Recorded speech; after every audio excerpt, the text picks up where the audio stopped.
जय Hind everyone, this is सभी and आप सभी की ह्यूमैनिटीज एजुकेटर। आज के इस वीडियो में हम लोग क्लास 11 साइकोलॉजी के चैप्टर नंबर 5 लर्निंग को कंप्लीट करने वाले हैं। एंड जैसे कि तुम लोग थंबनेल देख के समझ ही गए होगे, हम लोग मोस्ट इंपॉर्टेंट क्वेश्चंस या ऑल इंपॉर्टेंट क्वेश्चंस को इस वीडियो में डिस्कस करेंगे, जहाँ पे हम लोग एमसीक्यूज करेंगे, एनसीईआरटी सॉल्यूशंस करेंगे एंड मोस्ट इंपॉर्टेंट क्वेश्चंस करेंगे। ठीक है, लेकिन बोरिंग वे में नहीं करेंगे, यानी कि थोड़ा इंटरेस्टिंग होगा हमारा मैनर।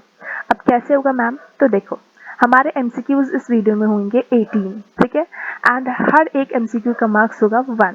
सो तुम्हें अपना मार्क्स अपने आप को देते चलना है, वो भी फेयर तरीके से। एंड अपना मार्क्स मुझे कमेंट सेक्शन में डेफिनेटली लिखना बिल्कुल मत भूलना, ठीक है।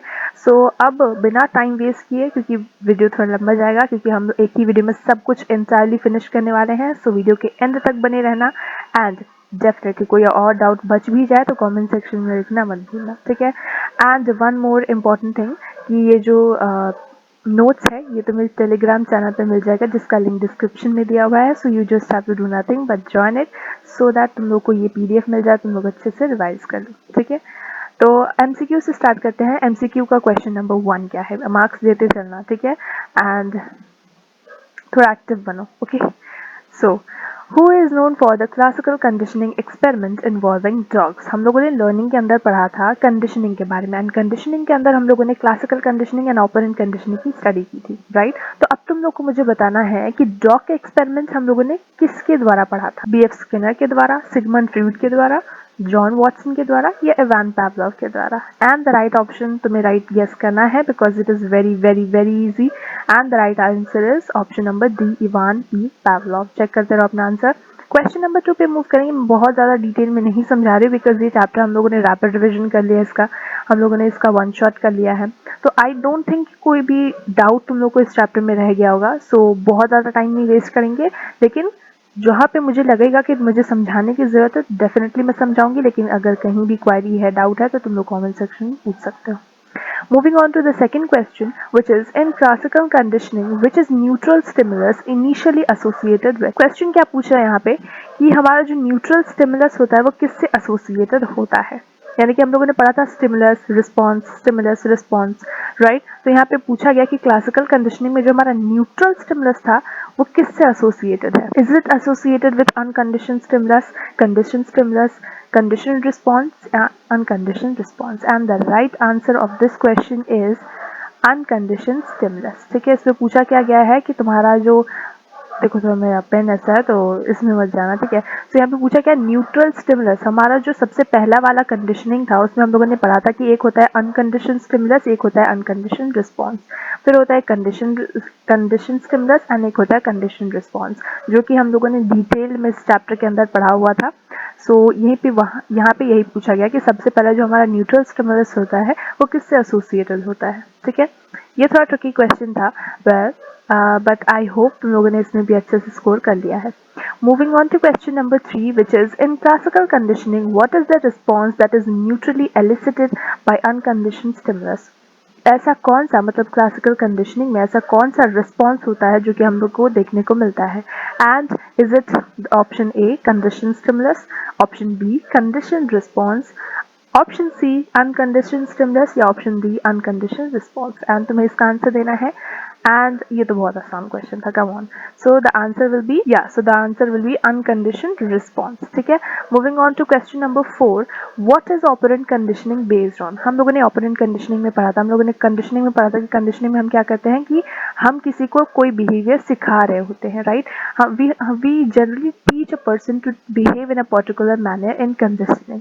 एंड इसके अंदर हम लोगों ने क्लासिकल कंडीशनिंग पढ़ा था, जहाँ पे हम किसी चीज़ को एसोसिएशन, किसी इंसान को एसोसिएशन के थ्रू चीज़ें सिखाने की कोशिश करते हैं।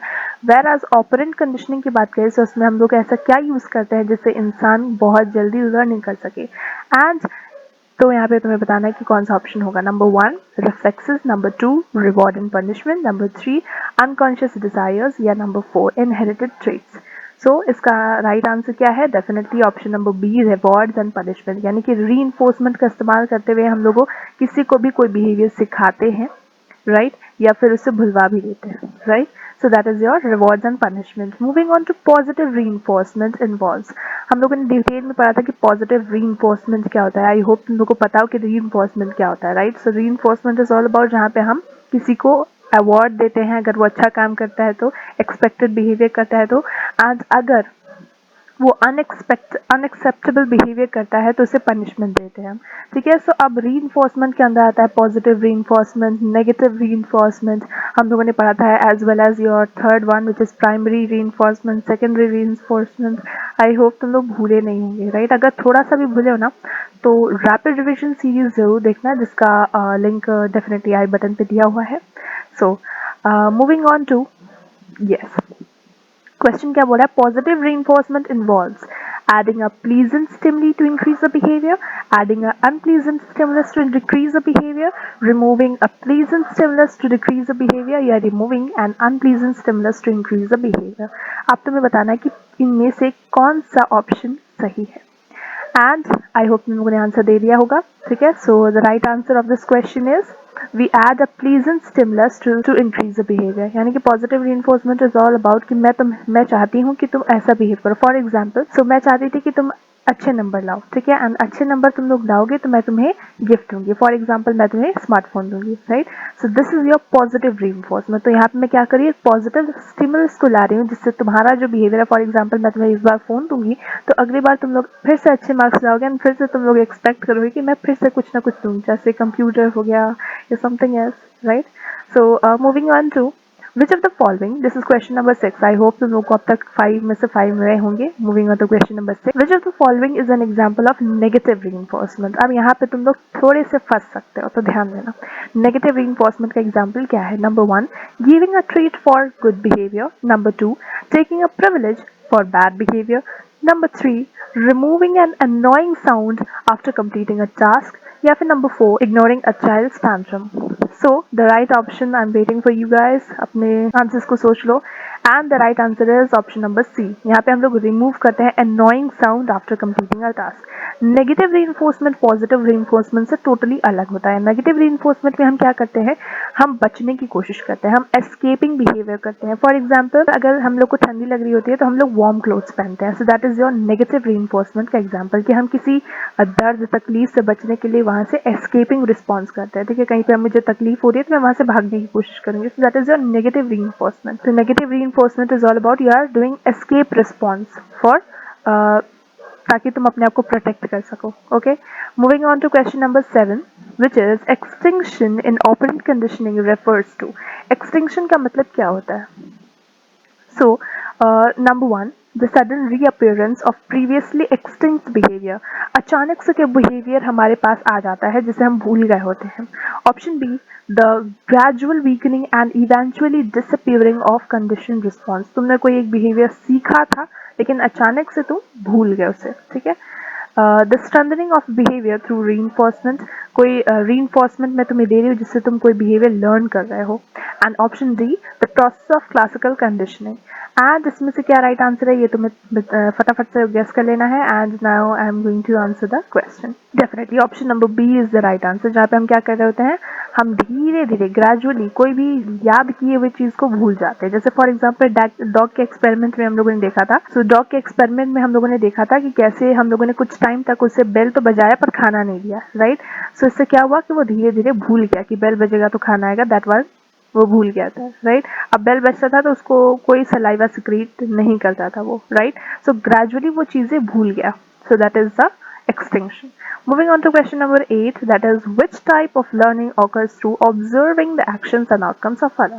तो यहाँ पे पूछ रहा है कि कौन सा ऐसा टाइप ऑफ लर्निंग होता है जहाँ पे हम किसी को ऑब्जर्व करते हैं, किसी के एक्शंस एंड आउटकम्स को ऑब्जर्व करके हम सीख रहे होते हैं, ठीक है। सो is it classical conditioning, is it operant conditioning, is it observational learning, या फिर रिफ्लेक्स लर्निंग? सो ये तो बहुत ईजी था। Definitely option number C is your right answer, that is observational learning. Moving on to question number 9, who is known for social learning theory, which emphasizes the role of cognitive factors in learning. So इसमें क्या पूछा जा रहा है कि कौन social learning के theory को प्रपोज करने वाला व्यक्ति है या साइकोलॉजिस्ट है, you can say. So is it Abraham Maslow, is it Sigmund Freud, Albert Bandura, or Eric Erikson? So definitely the answer is very very easy, and that is Albert Bandura. Bandura and his colleagues ने उन्होंने study किया था observational learning को, which is also known as modeling, social learning. Remember? Moving on to question number 10. I hope तुम लोग अब तक 9 मिला है, right? Out of 9. So next question क्या पूछ रहा है, बैंड्यूरा का जो बोबो डॉल एक्सपेरिमेंट था, children who observe aggressive behaviour were more likely to, तो जो बच्चों ने एग्रेसिव बिहेवियर वाला मूवी देखा था उन्होंने कैसा बिहेव किया. Number 1, show increase aggressive behaviour, बहुत सारा एग्रेसिव बिहेवियर उन्होंने दिखाया, right, with the Bobo doll. Become anxious and withdrawn, वो बहुत ज़्यादा डर गए. Display no noticeable changes in behaviour, उनके बिहेवियर में कोई चेंज नहीं आया है. या फिर option D, develop a phobia of dolls, उन लोगों को डॉल से ही डर लगने लगा है. So the right answer of this question is yes, option number A. They started showing more aggressive behaviour. ठीक है, तो यहाँ से हमें क्या पता चलता है कि हम ऑब्जर्व करते हैं लेकिन उसमें हम देखते हैं ना कि उस बच्चे को क्या मिला. लाइक फॉर एग्जाम्पल, इस एग्जाम्पल में भी हम लोगों ने देखा जो बच्चे ने डॉल के साथ बहुत एग्रेसिवली बिहेव किया था उसे रिवॉर्ड्स मिला, इसीलिए बच्चों ने इसे कॉपी किया. तो हम लोग क्या करते हैं, बेसिकली हम लोग कॉन्सिक्वेंसेज में जाते हैं. फॉर एग्जाम्पल, तुम लोगों ने बहुत ज्यादा मेहनत की, राइट, एंड तुम लोग के अच्छे नंबर आए, तो तुम्हारे फ्रेंड्स देखिए क्या बोलेंगे कि मैं भी ऐसे मेहनत करूंगी तो मुझे भी इतने अच्छे से नंबर आएंगे, राइट.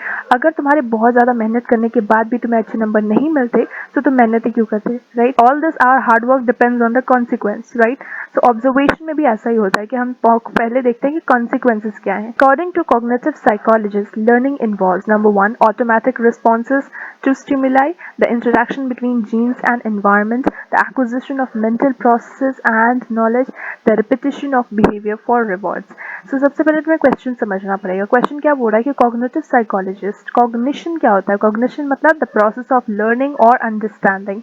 ठीक है, सो इसके हिसाब से ऑप्शन ढूंढो and you will get the answer. Yes, option number C is right. So cognitive psychologist का ये मानना है कि लर्निंग जो है इसमें हम लोग क्या करते हैं, बेसिकली हम अपने मेंटल प्रोसेसेस को यूज करते हैं और अपनी नॉलेज को इंक्रीज कर रहे होते हैं. That is learning. Moving on to question number 13. A pigeon checks a button to receive food pellets. This is an example of classical conditioning, operant conditioning, observational learning या फिर रिफ्लेक्स लर्निंग. सो यहाँ पे क्या कर रहा है, पिजन जो है वो बटन दबाता है ताकि उसे अपने खाना प्लेट में मिल जाए. सो this is what example of which learning. हम लोगों ने इसी टाइप का एक एग्जांपल पढ़ रखा है. सो आई डोंट थिंक यहाँ पे तुम लोग कंफ्यूज होने वाले हो. सो अगर तुम लोगों ने मुझसे पढ़ा है then so option number B is gonna be right answer, operant conditioning. हम लोगों ने पढ़ा था रैट का एक्सपेरिमेंट, राइट, जहाँ पे रैट को जब भूख लगती थी तब वो लिवर प्रेस कर देता है और उसके प्लेट में खाना आ जाता था, राइट. सो यहाँ पे पिजन का भी वैसा ही सिंपल सा एग्जाम्पल रिप्लेस करके दे दिया है. क्वेश्चन नंबर 14 पे मूव करें.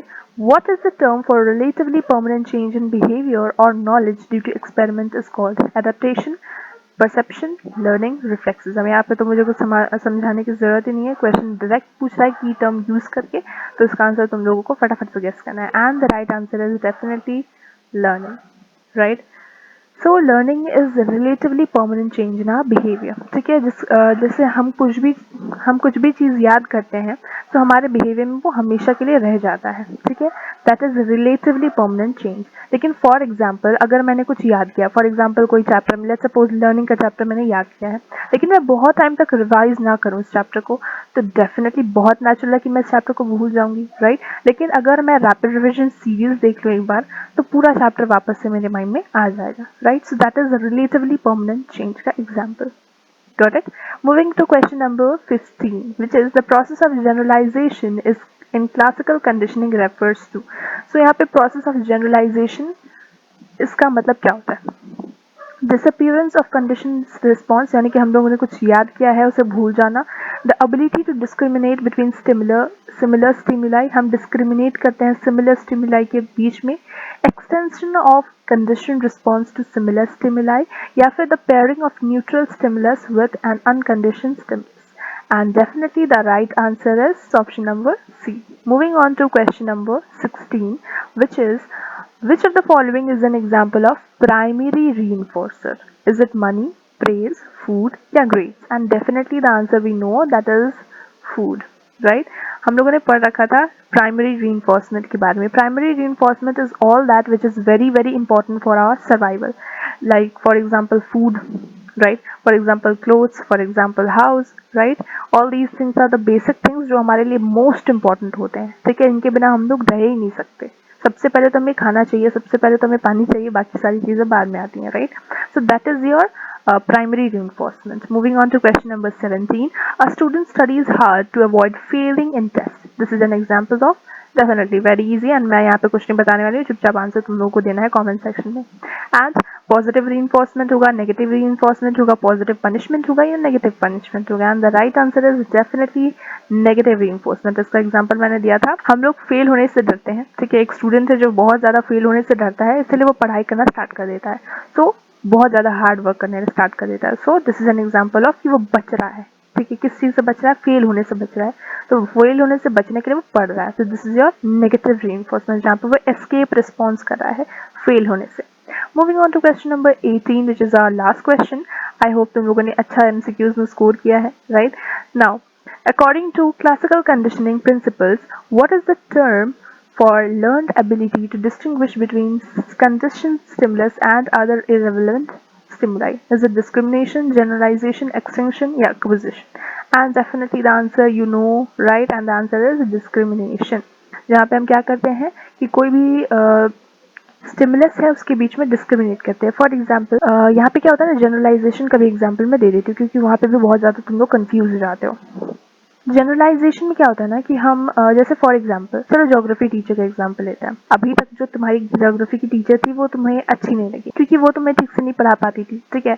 अब वो चेंज होके एक नई ज्योग्राफी की टीचर आई, तो तुम जो फील करते थे वो पुरानी वाली ज्योग्राफी की टीचर के साथ कि वो अच्छा नहीं पढ़ाती है, तो तुम्हें डाउट था कि ये वाली टीचर भी अच्छा नहीं पढ़ाई है। जब ये आई तो तुम्हारा शक सही निकला, ये वाली जो नई ज्योग्राफी की टीचर है ना वो भी तुम्हें ठीक से समझा नहीं पाती, पढ़ा नहीं पाती, ठीक है। So this is an example of कि तुम जनरली बिहेव कर रहे हो, मतलब दो अलग अलग पर्सन है बट तुम उनके तरफ नेगेटिव एटीट्यूड शो कर रहे हो, so this is your generalisation. Where discrimination क्या होता है ना कि जैसे कि पहले वाली साइकोलॉजी टीचर तुम्हारी अच्छी नहीं थी, ठीक है, बट तुम लोग पॉजिटिव एटीट्यूड रखते हो कि ये जो नई वाली टीचर है ये अच्छे से पढ़ाएंगी एंड ये अच्छे से पढ़ाती भी है। जैसे सपोज ने अच्छे से नहीं पढ़ाती है but you are cooperating with her and you are saying कि हाँ भाई ये वाली टीचर बेहतर है वो वाली टीचर से, सो दिस इज तुम डिस्क्रिमिनेट कर रहे हो, right. So this is an very simple example of generalisation and discrimination. अभी के लिए इतना काफी है तुम लोग को जानना। With this we have completed our MCQ. So I just want you all कि अभी वीडियो को पॉज करो, उससे पहले मेरी पूरी बात सुन लो। अभी मत पॉज कर देना। मैं क्या बोल रही हूँ कि सबसे पहले अपने मार्क्स लिखो कि एमसीक्यूज में 18 आउट ऑफ कितने मिले हैं तुम्हें, ठीक है। सो मैं देखना चाहूंगी कि तुम लोग पॉजिटिवली सही से अपने मार्क्स बताना, ठीक है, झूठ मत बता देना, ठीक है। सो अपने मार्क्स को लिखो वीडियो को पॉज करने के बाद एंड देन वापस आओ, एनसीईआरटी सॉल्यूशंस हम लोग कंप्लीट करते हैं साथ में, ठीक है। क्वेश्चन नंबर 1 क्या पूछ रहा है, लर्निंग क्या होता है and what are the features of it that you have to give and ditto तुम लोग यही कॉपी कर सकते हो, ठीक है। सो लर्निंग क्या है, डेफिनेटली अभी मैंने डिस्कस किया था, it is any relatively permanent change in behaviour produce by experience, इतना काफी है, ठीक है। You can write this much. And learning में क्या होता है ना कि हमारे जो फीचर्स है, फॉर इंस्टेंस नंबर 1 क्या होता है कि इसमें हमारे एक्सपीरियंसेस होते हैं। जैसे कि मैंने मैच बॉक्स का एग्जाम्पल दिया था, मैं मैच बॉक्स यूज करी थी, मुझे पता नहीं था कि it is not good for kids, but मैं मैच बॉक्स से खेल रही थी एंड मेरा हाथ जल गया। उसके बाद से मुझे एक्सपीरियंस हो गया कि मुझे अगली बार से ध्यान से मैच बॉक्स को यूज करना है, ठीक है, खेलने की चीज नहीं है वो, right. So this is what I got to learn from my experience.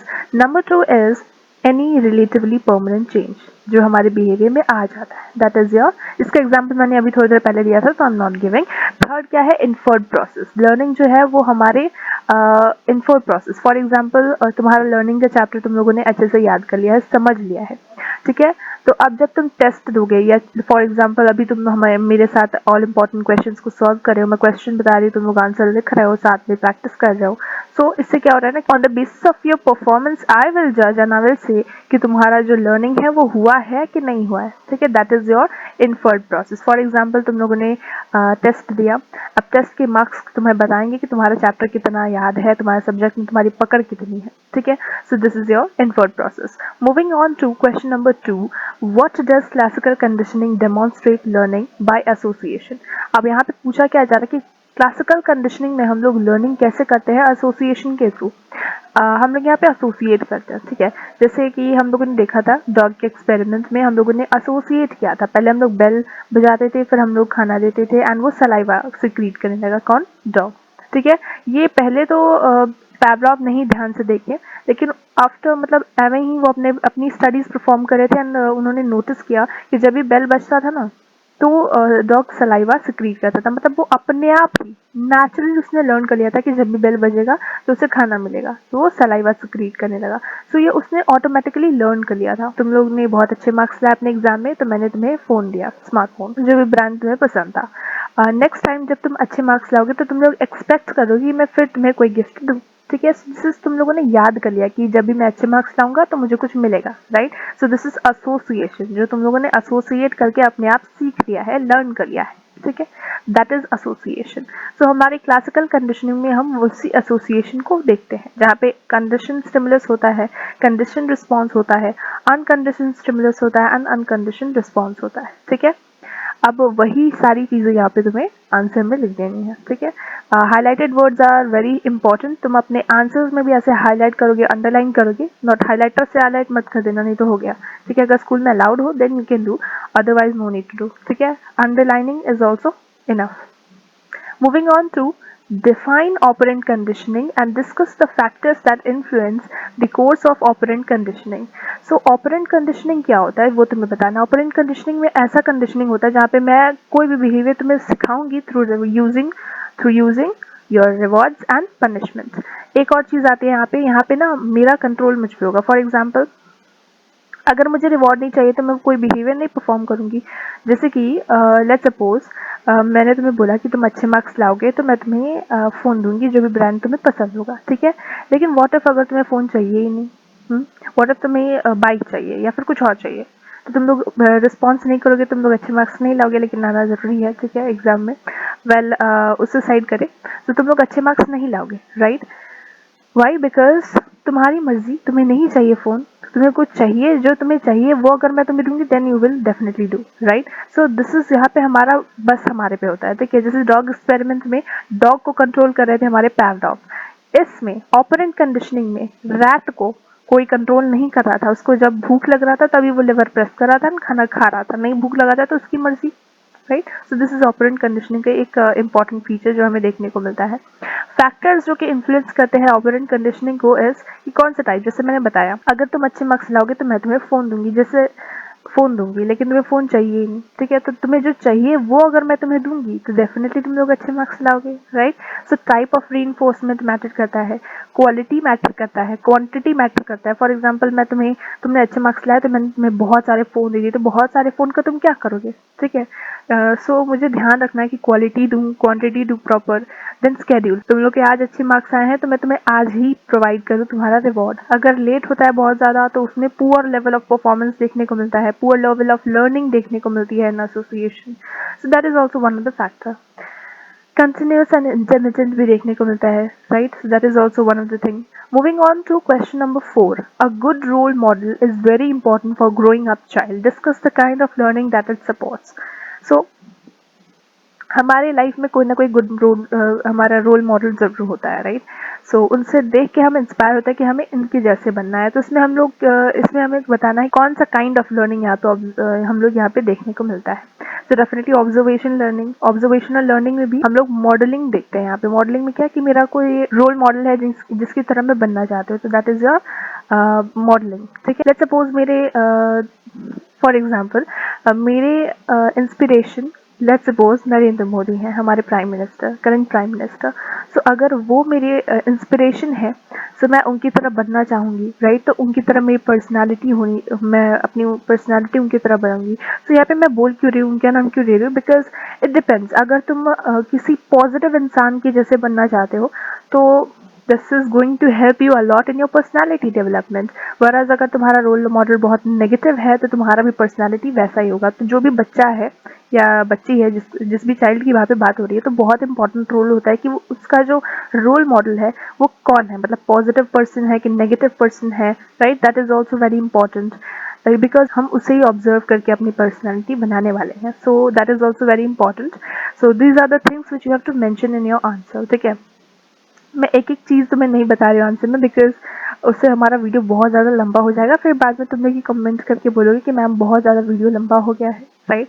सो इसलिए थोड़ा शॉर्ट में मैं बता रही हूँ कि तुम्हें आंसर में क्या इंपॉर्टेंट इंक्लूड करना है. वेर एज मैंने बता ही दिया ऑलरेडी कि पीडीएफ तुम लोग को मिल जाएगा हमारे टेलीग्राम चैनल पे. ठीक है, so go and join it. Moving on to explain the procedures for studying verbal learning. देखो, वर्बल लर्निंग क्या होती है ना, कि कोई चीज़ हम लोग बोल बोल के याद करते हैं, दैट इज़ वर्बल लर्निंग. ठीक है, वर्बल लर्निंग में बहुत सी चीज़ें आती है, जैसे पेयर एसोसिएट करके हम लोग लर्न करते हैं. जैसे कि कुछ स्टिमुलस होता है, कोई रिस्पॉन्स होता है, कोई फॉरेन लैंग्वेज यूज कर लर्न कर रहे हैं हम लोग. देखिए जैसे कि होता है ना, लेट्स सपोज पोटैटो है, उसको हम लोग पॉट बोलते हैं इन पोर्टुगीज में, एग्जांपल दे रही हूँ. ठीक है, सो यहाँ पे क्या हो गया, potato and potato is stimulus and pot is your response. So ऐसे करके हम लोग चीज़ों को याद करते हैं, आसानी से याद हो जाता है. देन ये हमारा पेयर एसोसिएट लर्निंग होता है. ठीक है, जहाँ पे हम लोग पेयर बना देते हैं. सीरियल लर्निंग में हम क्या करते हैं ना, कि एक सीरियल में हम लोग चीज़ों को याद करते हैं. फॉर एग्जाम्पल, हमारे जो साइकोलॉजी का बुक है, एक एक चैप्टर हम लोग सीरियल वाइज जा रहे हैं. अगर तुम लोग सीरियल को मिस कर दोगे, लाइक जैसे सपोज तुम लोग लर्निंग पढ़ लिए, उसके बाद मोटिवेशन इमोशन पर कूद गए, थिंकिंग पर फिर बाद में कूदे, मतलब ऐसे करके, मतलब स्किप कर रहे हो चैप्टर्स को, फिर पढ़ रहे हो, ऐसे कर रहे हो तो तुम चैप्टर को नहीं समझ पाओगे ठीक से. तो serial learning is all about कि एक एक करके तुम पास कर रहे हो. फॉर एग्जाम्पल, पहले तुमने फर्स्ट चैप्टर किया, फिर सेकेंड चैप्टर किया, फिर थर्ड चैप्टर किया, सो that is the serial learning. तो यहाँ पे देखा जाता है कि कैसे पार्टिसिपेंट्स लर्न करते हैं, वर्बल लर्निंग करते हैं सीरियल में. देन फ्री रिकॉल में क्या होता है ना, कि तुम लोग फ्री हो, फॉर एग्जाम्पल पहले लास्ट चैप्टर पढ़ो, फिर फर्स्ट चैप्टर पढ़ो, फिर बीच का चैप्टर पढ़ो. मैं पढ़ना मत ऐसे, ठीक है, लेकिन मैं एग्जाम्पल दे रही हूँ. तो फ्री रिकॉल में ऐसे याद किया जाता है. कोई लिस्ट ऑफ वर्ड्स है, तो तुम अपने हिसाब से जैसे तुम्हें पढ़ना है, जैसे तुम्हें सूटेबल लगे, वैसे तुम लर्न करो. So words to read and speak out, remember the words in any order. You can remember that words in any order. What is skill? अब skill क्या होता है and इसके stages क्या होते हैं? This is important question. You have to keep it in mind. So skills की बात करें, so it is ability to perform complex task smoothly and efficiently. So कोई भी काम हम कितने स्मूथली एंड एफिशिएंटली कर रहे होते हैं, दैट इज आवर स्किल. इसके हमारे जो डेवलपमेंट्स के स्टेजेस होते हैं वो 3 होते हैं. नंबर 1 होता है कॉग्निटिव, जहाँ पे हम चीज़ों को सीख रहे होते हैं, समझ रहे होते हैं, मेमोराइज कर रहे होते हैं इंस्ट्रक्शंस को. नंबर 2 होता है एसोसिएशन, जहाँ पे हम लोग प्रैक्टिस बहुत ज़्यादा करते हैं. एंड ऑटोनोमस में हम परफेक्शन गेन कर लेते हैं. जैसे फॉर एग्जाम्पल, तुम लोग साइकिल चलाना बस सीख रहे हो, उसके बेसिक्स जान रहे हो, तो दैट इज योर कॉग्निटिव. ठीक है, अब प्रैक्टिस करना बहुत ज़्यादा स्टार्ट करते हो, एसोसिएटिव हो गया. एंड ऑटोनोमस में तुम परफेक्शन तुम्हें मिल जाती है. तुम लोग बिना हाथ के, मतलब जैसे होता है ना स्टंट तुम लोग करते हो आजकल, कि बिना हाथ रखे स्टेयरिंग पे तुम लोग चला रहे हो साइकिल. सो मैंने एक गर्ल को देखा था एक बार. So this is what perfection, उस लेवल का तुम लोग का पहुंच जा रहा है, right. So this is your autonomous. Moving on to distinguish between generalisation and discrimination. ये भी बहुत इंपॉर्टेंट क्वेश्चन है, ये भी बहुत इंपॉर्टेंट क्वेश्चन है, ध्यान में रखने वाली बात है. ठीक है, सो जनरलाइजेशन एंड डिस्क्रिमिनेशन का ऑलरेडी मैंने एग्जाम्पल दे रखा है. एंड टीचर का एग्जाम्पल लिया था हम लोगों ने, ज्योग्राफी टीचर का. सो उसको कंसिडर करके मुझे ये क्वेश्चन को वापस रिपीट करने की आई होप जरूरत नहीं है, तुम लोग समझ गए हो. So moving on to next question. Question number 8 क्या पूछ रहा है, why is motivation a prerequisite for learning. यानी कि मोटिवेशन क्यों जरूरी होता है लर्निंग के लिए. अब तुम बताओ मोटिवेशन क्यों जरूरी होती है तुम्हारी लाइफ के लिए. लेट्स सपोज तुम कोई काम क्यों कर रहे हो. फॉर एग्जाम्पल, तुम लोग इतना ज़्यादा पढ़ाई क्यों कर रहे हो. डेफिनेटली बिकॉज तुम लोग को एक तुम्हारा गोल है जहाँ पे तुम्हें रीच करना है, right. So motivation is something कि तुम्हें यार ये नीड है, तुम्हारी ज़रूरत है कि तुम उस लेवल पर पहुँचो. That's why you will work hard. So learning is all about that. हम लोग लर्निंग क्यों करते हैं, मतलब लर्निंग के लिए मोटिवेशन क्यों चाहिए. तुम लोग तुम्हारे पढ़ाई करने के लिए तुम्हें मोटिवेशन क्यों चाहिए. तुम क्यों पढ़ते हो, बिकॉज तुम्हारा गोल है, तुम्हें वहां तक पहुंचना है, राइट. तो तुम्हें वो चाहिए, तो तुम डेफिनेटली उसके लिए वर्क करोगे ना. तो motivation is something that is kind of need. ठीक है, जरूरत. सो अगर लाइक इसका बेस्ट एग्जाम्पल मैं दूं, क्लास 12 में तुम लोग नेक्स्ट ईयर जाने वाले हो. सो या इसी ईयर डेफिनेटली. सो तुम लोग जाने वाले हो जल्दी क्लास 12 में. सो क्लास 12 के बोर्ड एग्जाम के लिए तुम लोग क्यों पढ़ोगे, क्यों लर्निंग परफॉर्म करोगे. बिकॉज तुम्हें अपने परसेंटेज बहुत अच्छे चाहिए, तुम्हें जॉब चाहिए, तुम्हें अच्छी कॉलेज चाहिए, right. So this is your motivation which is forcing you to learn. Right. So motivation बहुत इंपॉर्टेंट होता है, जिससे हम लोग पढ़ते हैं, जिससे हम लोग सीखते हैं। हम लोग सीखते क्यों हैं, हम लोग समझते क्यों, हम कोई भी काम क्यों करते हैं, बिकॉज हर चीज़ के पीछे हमारा कोई मोटिवेशन होता है, हमारी ज़रूरत होती है। जैसे मैं पानी क्यों पीती हूँ, बिकॉज मुझे प्यास लगी है। मैं खाना क्यों खाती हूँ, बिकॉज मुझे भूख लगती है। So this is your motivation. So motivation क्या करता है, एनर्जाइज करता है हमें to attend to work for attaining our goal, ठीक है, in easy words. So this is all about this question. Moving on to question number 9. This notion of preparedness for learning me. Preparedness for learning is all about जहाँ पे हम क्या कर रहे होते हैं, हम लर्निंग के लिए अपने आप को प्रिपेयर करते हैं। अगर मैं प्रिपेयर हूँ तो मैं बहुत सारी चीज़ें आराम से लर्न कर सकती हूँ। अगर मैं बहुत ज़्यादा थकी हूँ तो उस टाइम पे मैं पढ़ाई नहीं कर सकती और ना मैं पढ़ा सकती हूँ, right. So this is your कि मैं कितनी रेडी हूँ, कितनी प्रिपेयर्ड हूँ to learn something, right. So that is your preparedness for learning. तुम लोग थोड़ा सा रीड करोगे, definitely you are going to understand. This is not so important but still you can read it once, it will help you out, ठीक है। Moving on to different forms of cognitive learning. तो दो प्रकार के cognitive learning होते हैं हमारे, insight learning होता है एंड लैटेंट लर्निंग होता है। Insight learning is all about जहाँ पे हमारे कोई प्रॉब्लम होता है जिसका सोल्यूशन हमारे दिमाग में अचानक से आ जाता है जब हम सोच रहे होते हैं। तो फॉर एग्जाम्पल दिमाग की बत्ती जलना जैसा होता है ना, कि कोई प्रॉब्लम था जिसका सोल्यूशन मैं थोड़ा देर सोची और अचानक से वो सोल्यूशन मेरे दिमाग में आ गया। So this is your insight learning. Whereas latent learning is all about like me, जैसे मैंने बताया था मेरे जैसे लर्नर्स जो क्या होता है ना कि मतलब जल्दी कोई बिहेवियर दिखाते नहीं हो। फॉर एग्जाम्पल मेरे को कुकिंग आती है, बट मैं तब तक कुकिंग नहीं करूँगी जब तक मुझे पता नहीं चलेगा कि मुझे रीइंफोर्समेंट क्या मिलेगा, क्या रिवॉर्ड मिलेगा कुकिंग करने पे, क्या मिलने वाला है मुझे, कोई केक मिलेगा या कोई गिफ्ट मिलेगा। अगर मिलेगा तो डेफिनेटली मैं कुक कर दूँ, right. So this is your latent learning. Latent learners ऐसे ही होते हैं, सी मैं भी ऐसी हूँ थोड़ी बहुत, ठीक है। So moving on to question number 11. How can we identify students with learning abilities या डिसेबिलिटीज। सो ऐसे स्टूडेंट्स जो उनको लर्निंग डिसेबिलिटीज होती हैं उनको हम कैसे फाइंड कर सकते हैं। सो डेफिनेटली यहाँ पे तुम्हें सिम्टम्स बताने होंगे। सो सिम्टम्स क्या है कि उन बच्चों को ना रीडिंग में प्रॉब्लम आएगी, राइटिंग में प्रॉब्लम आएगी, पढ़ने में प्रॉब्लम आएगी, स्पीकिंग में, राइट। उन लोग को प्रॉब्लम आएगी कि उनको अटेंशन नहीं अपना पे कर पाएंगे, डिस्ट्रैक्ट होते रहते हैं बहुत इजीली, उनको टाइम का सेंस नहीं होता, उनको डायरेक्शन का सेंस नहीं होता, वो ओरल डिक्टेशंस नहीं समझ पाते, ना लिख पाते हैं, उनके रिलेशनशिप्स उनके फैमिली के साथ और उनके पीयर्स के साथ अच्छे नहीं होते हैं। देन परसेप्चुअल डिसऑर्डर्स हो जाती हैं। Dyslexia is generally found in learning disability, right? Dyslexia पे क्वेश्चन आते हैं केस बेस्ड वाले, एंड लर्निंग डिसेबिलिटीज के सिम्टम्स क्या आते हैं बहुत ज़्यादा इंपॉर्टेंट है, इसमें से पक्का ही तुम्हें क्वेश्चन आएगा, ठीक है। तो मान के चलो। Moving on to most important questions. बहुत ज़्यादा नहीं है, बस 5 क्वेश्चन है and then the whole series, the whole lecture will be completed, ठीक है। सो आराम से हम लोग डिस्कस करते चलते हैं। And your first question is what is conditioning and इसके टाइप्स क्या होते हैं।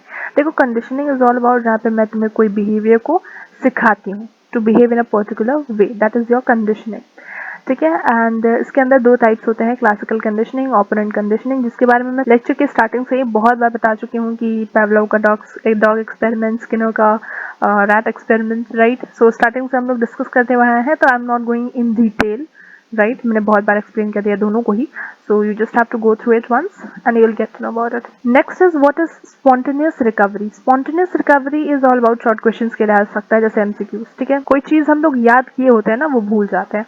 जैसे कि फॉर एग्जाम्पल तुम लोगों ने लर्निंग चैप्टर याद किया, लेकिन बहुत टाइम तक रिवाइज ना करने की वजह से तुम इस चैप्टर को भूल गए, लेकिन थोड़े बहुत ट्रेसेस तुम्हारे माइंड में है। जैसे तुम लोग रैपिड रिविजन सीरीज देखते हो, तुम्हें पूरा का पूरा चैप्टर याद आ जाता है। This is your spontaneous recovery. Extension में हम उस चीज को भूल जाते हैं पूरी तरीके से, वेयर स्पॉन्टेनियस रिकवरी में हमें कोई याद किया हुआ चीज वापस से याद आ जाता है, रीअपियरेंस होता है of condition response after a rest period. इसका ग्राफ भी तुम्हारे बुक में दिया हुआ है, you can see it once and you will easily be able to understand it.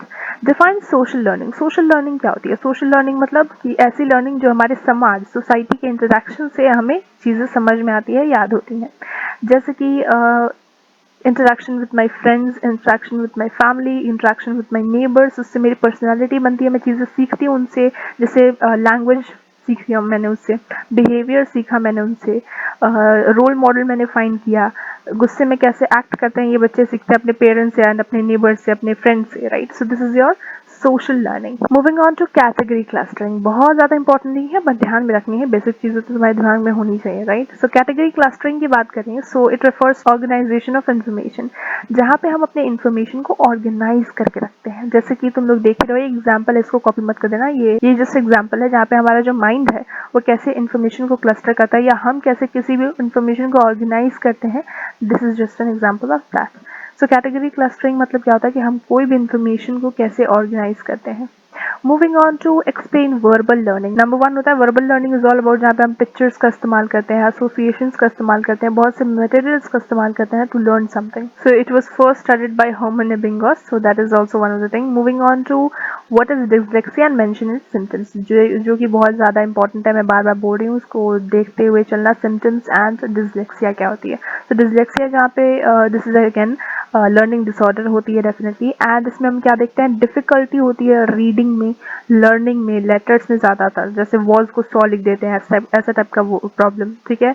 And reading disability यहाँ पे जनरली देखने को मिलती है। इसका सिम्टम्स क्या है कि कि बच्चे स्पेलिंग मिस्टेक करते हैं, ठीक है, उन लोग को नेम ऑफ लेटर्स समझ नहीं आता, बी डी पी और क्यू के बीच में डिफरेंट प्रॉब्लम होता है उनको। ट्रबल राइमिंग में प्रॉब्लम हो जाती है, रीड करने में प्रॉब्लम हो जाती है, ठीक है। Then trouble sounding out new words को समझ नहीं पाते हैं, कनेक्ट नहीं कर पाते। तो this are the basic symptoms we find in dyslexia, ठीक है। इसके लिए एक मूवी भी आई थी, तारे ज़मीन पे, आई होप तुम सभी ने देखा होगा ये मूवी।